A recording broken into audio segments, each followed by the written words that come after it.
kutokana na nchi hizi za Umoja wa Ulaya. Dunia yetu leo jioni inaanzia Mashariki ya Kati ambapo Iran imesogeza mbele maziko ya aliyekuwa kiongozi wa juu zaidi linaonekana kama limevunjwa. Kumbuka hapa kulikuwa kuna swala zima la Greenland katika mashambulizi yaliyofanywa Jumamosi. Trump aliposema kwamba anataka kuchukua Greenland. Hayo yanaendelea wakati Marekani ikisema kuwa na Denmark ambayo ipo ndani ya Umoja wa Ulaya.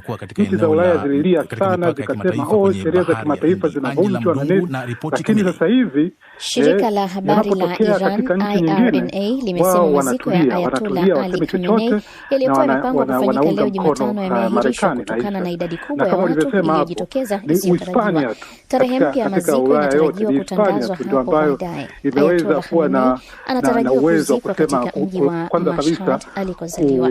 Taarifa hiyo imetolewa wakati kukiwa na ripoti nyingine kuwa Mojtaba Khamenei ambaye ni mtoto wa kiongozi wa ngazi ya juu zaidi wa Iran aliyeuawa yuko hai na anapewa nafasi kubwa ya kuchukua nafasi ya baba yake. Uingereza nayo kufuatia taarifa zilizotolewa na jeshi la Israel zikiashiria kuwa wakati mvutano huo Mashariki ya Kati ukizidi kushika kasi, waziri wa ulinzi wa Marekani Pete Hegseth amesema kuwa nyambizi ya Marekani imezamisha meli ya kivita ya Iran.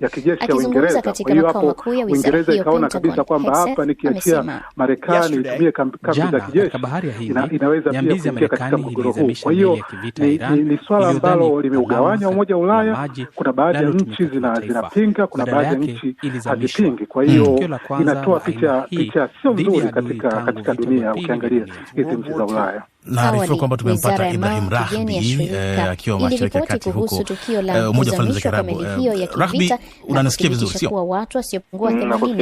Iran inasema hailengi majirani zake, bali inachofanya ni kushambulia kambi za kijeshi za Marekani katika eneo la Ghuba, na tayari tumeona mashambulizi yaliripotiwa Bahrain, Kuwait, Qatar na Umoja wa Falme za Kiarabu. Kutoka kanda hiyo, mataifa ya Ghuba na Baraza la Ushirikiano la Ghuba yanajikuta katika nafasi gani kati ya Iran bahari ya Mediterania? Ushirika wao Uturuki imetoa onyo kwa pande zote zinazohusika na mzozo huo kuacha kuupalia makaa zaidi.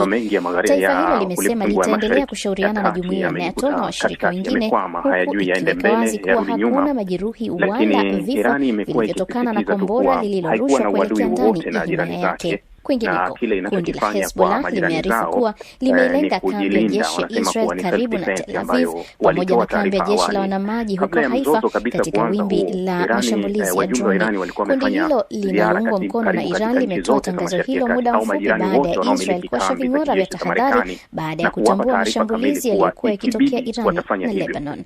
Jeshi la Israel kwa upande wake limesema baadhi ya mashambulizi yalizuiwa na mifumo ya ulinzi wa anga.